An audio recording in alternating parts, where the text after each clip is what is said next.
నమస్తే, welcome to ASN news. ఏ పోటీ పరీక్షలో అయినా శ్రీ చైతన్య స్కూల్కి పోటీ లేదని బుధవారం విడుదలైన 10వ తరగతి పబ్లిక్ పరీక్షా ఫలితాల్లో అద్దంకి శ్రీ చైతన్య స్కూల్ విద్యార్థి 600కి 597 మార్కులు సాధించి టౌన్ మరియు మండల ఫస్ట్ నిలిచాడని ప్రిన్సిపల్ రవీంద్రబాబు అన్నారు. బుధవారం విడుదలైన 10వ తరగతి పబ్లిక్ పరీక్షా ఫలితాలలో అద్దంకి శ్రీ చైతన్య స్కూల్ విద్యార్థి అయిన రాము 600 మార్కులకు గాను 597 సాధించి టౌన్ ఫస్ట్ నిలిచాడు.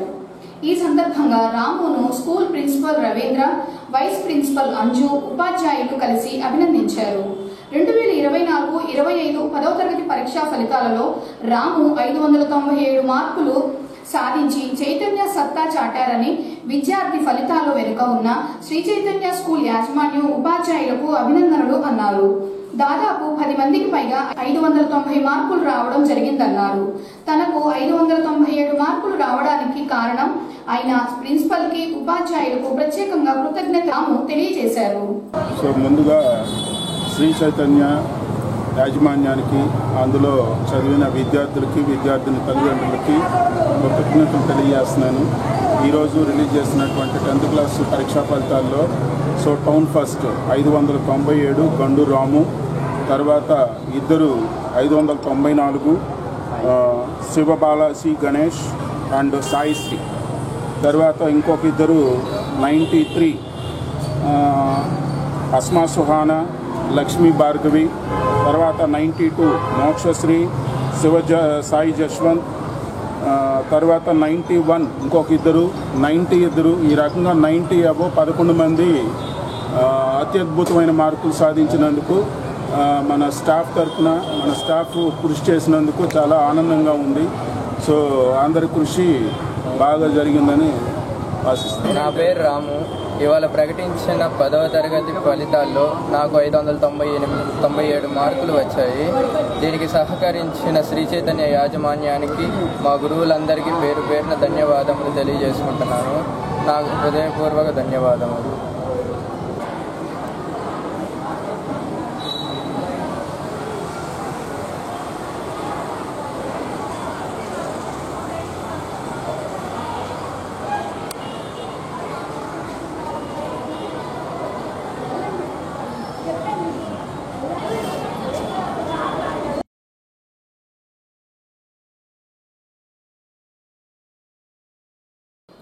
అట్టడుగు కుటుంబాల వారిని మండలంలో గుర్తించి వారిని ఆర్థికంగా ఆదుకునేందుకు రాష్ట్ర ప్రభుత్వం P4 కార్యక్రమాన్ని చేపట్టిందని అద్దంకి మండల తహసీల్దార్ శ్రీచరణ్ అన్నారు.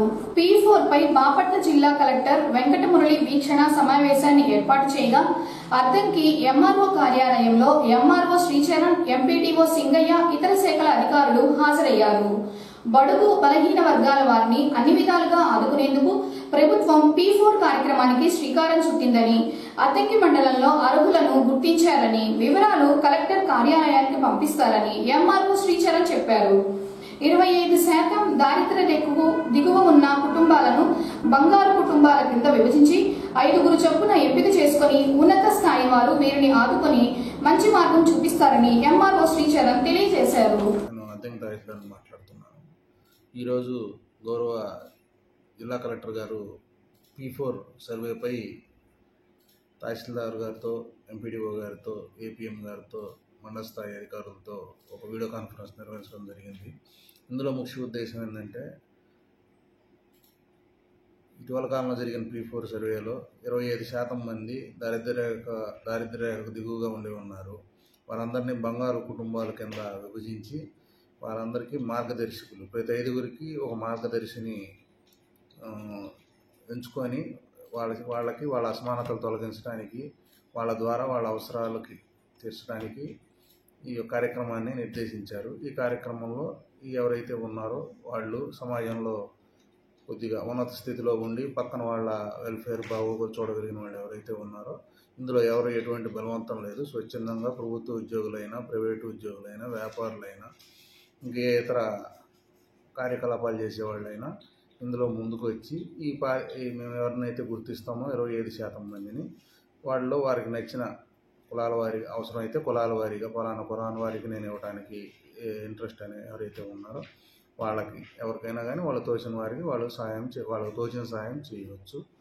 దీనిపై మేము అందరికీ కూడా గ్రామస్థాయి ఇందుకు సంబంధించి గ్రామస్థాయి, మండల స్థాయి, డివిజన్ స్థాయి, జిల్లా స్థాయి కమిటీలను ఏర్పాటు చేయడం జరిగింది. వీళ్ళందరితో కూడా కోఆర్డినేషన్ చేసుకొని ఈ జిల్లా కలెక్టర్ గారు ఏవైతే చెప్పారో వారి కుటుంబాలు మెరుగుపడటానికి వీళ్ళందరి దాతల సహకారంతో ఈ కార్యక్రమాన్ని చేపట్టాలని నిర్ణయించాము. కావున ఈ విషయం మీద ఎవరైనా దాతలు సహకారంతో స్వచ్ఛందంగా ముందుకు వస్తే మేము ఎవరైతే ఈ 25% కేటగిరీలో ఉన్నారో వాళ్ళ పేర్లు ఇస్తాము. వాళ్ళకు అవసరమైన వెల్ఫేర్లు వీళ్ళు తోచిన విధంగా చూడవచ్చు. వాళ్ళందరినీ పిలిపించుకొని ఓరియంటేషన్ మీటింగ్స్ జరుగుతాయి. డిస్ట్రిక్ట్ స్థాయిలో కూడా పిలిపించుకొని ఓరియంటేషన్ మీటింగ్స్ జరుగుతాయి. ఈ ఓరియంటేషన్ మీటింగ్స్ దేనికోసం జరుగుతాయంటే అసలు వాటన్నింటినీ చూసిన తర్వాత మళ్ళీ నేను మీకు ఆ లిస్టులు పంపించి వాళ్ళందరినీ కూడా P4 పోర్టల్లో ఇంక్లూజన్ చేయండి, రిజిస్టర్ చేయండి అని చెప్తాను. మీరు వెంటనే దాన్ని తక్షణానికి మనం ఓరియంటేషన్ ఎప్పుడైతే ఇస్తామో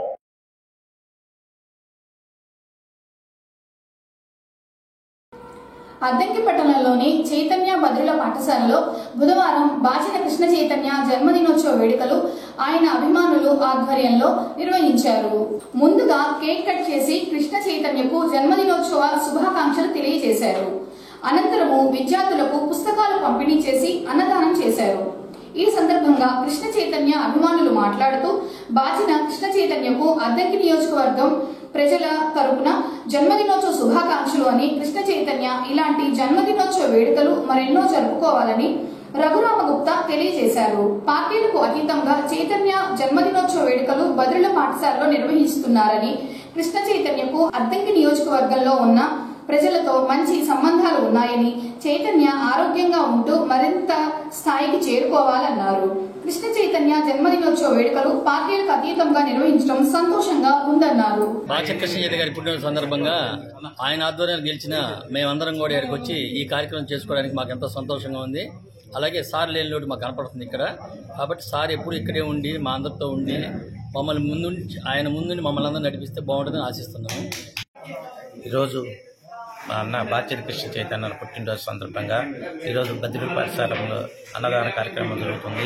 అలా వాళ్ళ ఆధ్వర్యంలో ఇక్కడ అద్దంకి నియోజకవర్గంలో బాచిన కృష్ణ చైతన్య ఒక స్థానం ప్రజల్లో సంపాదించుకున్నాడు. పార్టీలకు అతీతంగా కృష్ణ చైతన్య జన్మదినం జరుపుకోవడం చాలా సంతోషకరంగా ఉంది. అది అరుదుగా జరుగుతుంటుంది. అలాగే కృష్ణ చైతన్యకి ఆ ప్రజల్లో మంచి స్థానం కల్పించిన అద్దంకి నియోజకవర్గ ప్రజలకి మన చైతన్యానికి జన్మదిన శుభాకాంక్షలు. ఈరోజు ఇక్కడ బాచిన కృష్ణ చైతన్య గారి పుట్టినరోజు వేడుకలు పార్టీలకు అతీతంగా జరుపుకోవడం అనేది చాలా సంతోషదాయకం. ఆయన ఆధ్వర్యంలో మేమంతా కూడా కౌన్సిలర్లుగా గెలిచి అద్దంకి పాలక మండలిని అభివృద్ధి పదంలో నడిపించిన ఘనత మన బాచిన కృష్ణ చైతన్య గారిది. మేము ఎంతో సంతోషంగా చాలా మంచి ఆయన ముందుండి మమ్మల్ని మంచి అభివృద్ధి పదంలోకి నడిపించాడు. ఆయన ఇక్కడ ఉండకపోవడం అనేది మాకు కొంచెం ఇబ్బందికరమైన పరిస్థితి. అయినా కూడా ఆయన ఇంకా మంచి ఉన్నత శిఖరాలకు ఎదగాలని, ఇలాంటి నిండు నూరేళ్ళు ఎన్నో పుట్టినరోజులు జరుపుకోవాలని మనస్ఫూర్తిగా కోరుకుంటూ ఇక్కడికి వచ్చిన వాళ్ళందరికీ ధన్యవాదాలు తెలియజేస్తాను.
సింగరకొండ శ్రీ ప్రసన్నాంజనేయ స్వామివారి దేవస్థానంలో జరుగుతున్న రాతి ముఖమండపము నిర్మాణానికి పంగులూరు మండలం కశ్యాపురం గ్రామానికి చెందిన చల్లగుండ్ల రాఘవయ్య చౌదరి జ్ఞాపకార్థం వారి భార్య విజయ్ కుమారి కుమారులు నరేంద్ర కుమార్ కిషోర్ బాబులు కలిసి 1,116,000 రూపాయల చెక్కు రూపంలో ఈవో తిమ్మనాయుడికి బుధవారం అందజేశారు. అలాగే విజయవాడకు చెందిన మాలంపాటి రామకృష్ణ సీతాలక్ష్మి దంపతులు రాతి ముఖమండపం నిర్మాణానికి 1,00,000 రూపాయల చెక్కును ఈవోకి అందజేశారు.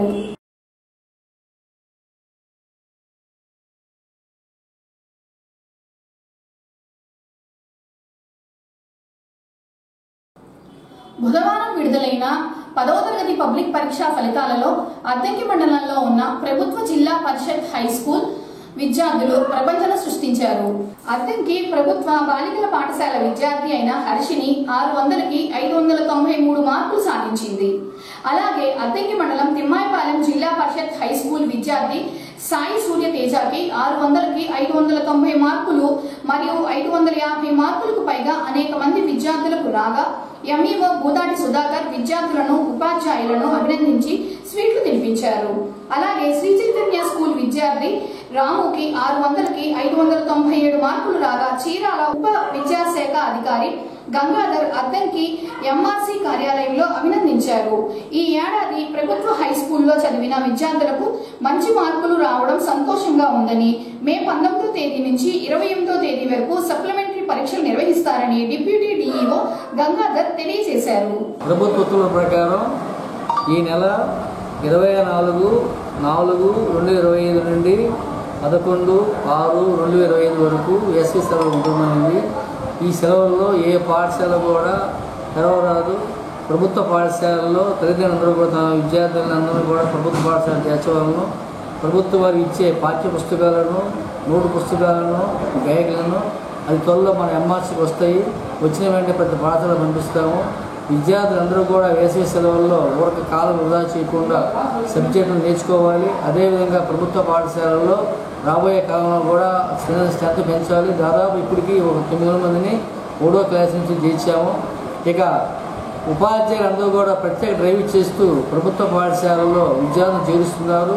ఈ సంవత్సరం 10th క్లాస్ రిజల్ట్ కూడా బాగా రిజల్ట్ వచ్చినాయి. ప్రభుత్వ పాఠశాల బాలికల పాఠశాలలో 600కి 593 మార్కులు ఫస్ట్, 590 తిమ్మాయిపాలెం స్కూల్కి వచ్చినాయి. ఇప్పుడు రిజల్ట్ తెలుస్తున్నాయి కాబట్టి తెలియజేస్తున్నాం. నిర్వహించిన ఎస్ఎస్సి పరీక్షా ఫలితాలలో అద్దంకి బాలికల పాఠశాల విద్యార్థి హర్షి అనే అమ్మాయికి 593 మార్కులు వచ్చి ఫస్ట్ ప్రథమ స్థానం వచ్చింది. ఆమెను అభినందిస్తున్నాము. అదేవిధంగా పాఠశాలలో పనిచేసే ఉపాధ్యాయులందరికీ కూడా ఆర్థికంగా తెలియజేస్తున్నాము. నా పేరు హర్షిని. నేను గర్ల్స్ హై స్కూల్లో 10th క్లాస్ కంప్లీట్ చేశాను అండ్ నాకు 593 మార్క్స్ వచ్చాయి. ఈ మార్క్స్ రావడానికి కారణం మీ స్కూల్లో ఉన్న టీచర్స్ అందరూ హెల్ప్ చేయబట్టి. ఇలాగే ఇంటర్మీడియట్లో కూడా మంచి మార్కులు సంపాదించి నేను అనుకున్న ఐఐటీలో చదవాలనుకుంటున్నాను. మంచి సాఫ్ట్వేర్ ఇంజనీర్ అవ్వాలని. ప్రభుత్వ బాలికల ఉన్నత పాఠశాలలో హర్షిని అనేటువంటి విద్యార్థినికి 600కు గాను 593 మార్కులు సాధించి ప్రభుత్వ పాఠశాలలో ప్రథమ స్థానంలో నిలిచింది. ఈ విద్యార్థిని సాధించినటువంటి ఈ ఘనతకు ఆ అమ్మాయి కృషి, అదేవిధంగా పాఠశాల ఉపాధ్యాయుల యొక్క కృషి చాలా ఉంది.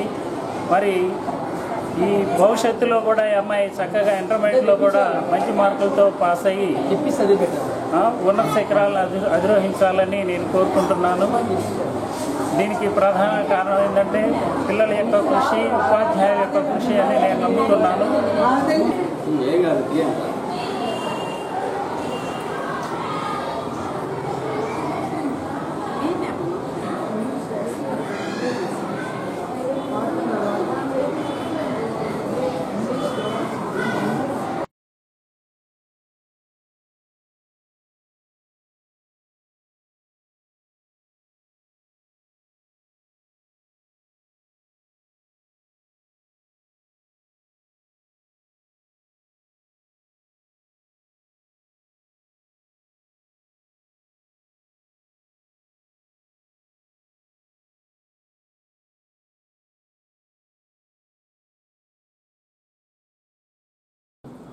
ఉపాధి హామీ పథకం క్రింద పనిచేసే కూలీలందరికీ బీమా సౌకర్యం కల్పించమని రాష్ట్ర ప్రభుత్వం ఆదేశాలు జారీ చేసిందని, ప్రధానమంత్రి సురక్ష బీమా యోజన పథకం క్రింద 20 రూపాయలు చెల్లించి నమోదు చేయించుకోవాలని జాతీయ ఉపాధి హామీ పథకం ఏపీఓ కోటేశ్వరి అన్నారు. అద్దంకి మండలం ఎన్ఆర్జేసీ కార్యాలయంలో బుధవారం ఉపాధి హామీ పథకం ఫీల్డ్ అసిస్టెంట్లతో సమావేశాన్ని ఏర్పాటు చేయగా ఎంపీడీఓ సింగయ్య, ఏపీఓ కోటేశ్వరి హాజరై మాట్లాడారు. ఉపాధి హామీ పథకం కింద పనిచేసే కూలీలు ప్రమాదవశాత్తు మరణిస్తే వారికి బీమా సౌకర్యం కల్పించేందుకు ప్రధానమంత్రి సురక్ష బీమా యోజన పథకం, ప్రధానమంత్రి జీవన జ్యోతి పథకం క్రింద 430 రూపాయలు చెల్లించి బీమా చేయించుకుంటే ప్రమాదవశాత్తు మరణిస్తే బాధితుడి కుటుంబానికి 2 లక్షల రూపాయల పరిహారం అందుతుందన్నారు. అద్దంకి మండలంలో సుమారు 19,000 మంది ఉపాధి హామీ కూలీలు ఉన్నారని, వారందరికీ ఏప్రిల్ 30వ తేదీ నాటికి బీమా చేయించే విధంగా ఫీల్డ్ అసిస్టెంట్లచే చేపట్టారని ఏపీఓ చెప్పారు. ఇప్పుడు ప్రజెంట్ మనకు వచ్చేటప్పటికి 2 టాప్ మోస్ట్ ప్రయారిటీస్ ఉన్నాయండి.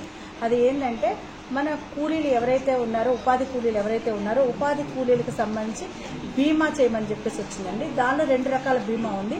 ప్రధానమంత్రి సురక్ష బీమా యోజన ఒకటండి. ఇది వచ్చేటప్పటికి 20 రూపాయలు కట్టి వీళ్ళు బీమా చేసుకోవచ్చు. దీనికి సంబంధించి డిక్లరేషన్ ఫామ్ ప్రతి ఒక్క ఫీల్డ్ అసిస్టెంట్ మీ ఇంటికి వచ్చి ఎవరైతే జాబ్ కార్డులో 3 ఉండొచ్చు, 4 ఉండొచ్చు, అందరికీ సంబంధించి డేటా కలెక్ట్ చేస్తారు. కలెక్ట్ చేసి మీకు సంబంధించి సమ్మతి పత్రము అంటే డిక్లరేషన్ ఫామ్ అని అంటాము, అది తీసుకుంటారు. అది తీసుకున్న తర్వాత ఏ బ్యాంక్ అయితే మీది ఉందో ఆ బ్యాంక్లో దీన్ని సబ్మిట్ చేస్తారు. వాళ్ళకి మీరు సహకరించాలి. దానికి సంబంధించి ఏంటంటే మీది ఆధార్ ఒకటి, అదేవిధంగా బ్యాంక్ బుక్ కూడా ఇచ్చినట్లయితే కనుక ఇది 2 కూడా వాళ్ళు పిన్ చేసేసి కన్సర్న్ బ్యాంక్లో ఇస్తారు ఎండిఓ గారి సైన్తో.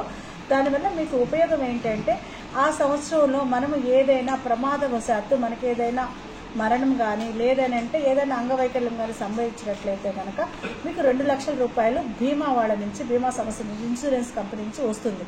ఇలా చేయక కొంతమంది ఏంటంటే మనకి కూలీలు ఎవరైతే ఉన్నారో వాళ్ళు చనిపోయినప్పుడు ఇలాంటివి తెలుసుకోక అన్ఎక్స్పెక్టెడ్గా కొంతమంది ఫోన్ చేస్తూ ఉంటారు, ఇట్లా ఏదైనా వర్తిస్తుందా మాకు లబ్ధి అని చెప్పేసి. ఇలా ఈ 20 రూపాయలు కట్టుకోవటం వల్ల ఏదైనా చనిపోయినప్పుడు వాళ్ళకి 2 లక్షల రూపాయలు ప్రాఫిట్ వస్తుంది. కాబట్టి దయచేసి అందరూ కూడా ఇది మీరు 20 రూపాయలు కూడా ఫీల్డ్ అసిస్టెంట్కి ఇవ్వాల్సిన అవసరం లేదు.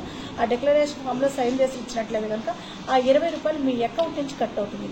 కాబట్టి ఇదంతా కూడా మీ గ్రామానికి సంబంధించిన ఎవరైతే ఫీల్డ్ అసిస్టెంట్ ఉన్నారో వాళ్ళు వచ్చి మీ దగ్గర నుంచి కలెక్ట్ చేస్తారు, వాళ్ళకి సహకరించండి. అదేవిధంగా ఇంకొకటి కూడా ఉంది, ప్రధానమంత్రి జీవన జ్యోతి బీమా యోజన అని. దీనికి వచ్చేటప్పటికి 436 రూపాయలు కట్టాలండి.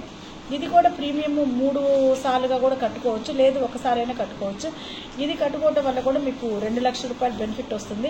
ఒకవేళ 20 రూపాయలు కట్టుకొని ఇది కూడా కట్టుకున్నట్లయితే కనుక ఏదైనా ప్రమాదం జరిగితే 4 లక్షల రూపాయలు రావడానికి అవకాశం ఉంది. కాబట్టి దయచేసి మనము ఖర్చు పెట్టే దానిలో ఇది పెద్ద అమౌంట్ కూడా కాదు, ఒక 500 రూపాయలు అనేది రెండింటి మీద కూడా.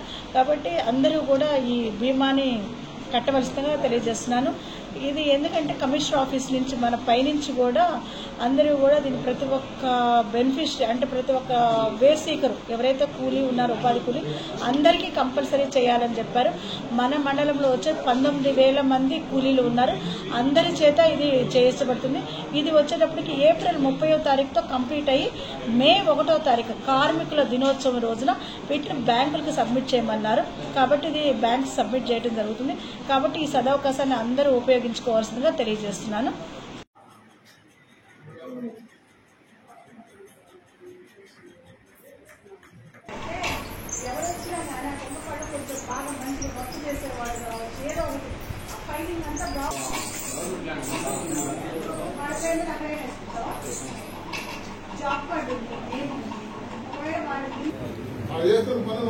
మంది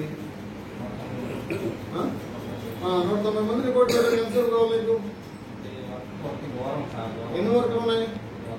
2 వర్కులు ఉన్నాయి. వాళ్ళు ఒక అడుగు ఫోన్ చేశారు, ఎంతమంది ఫోన్ చేస్తున్నారని ఒకటి చెప్తాడు కదా.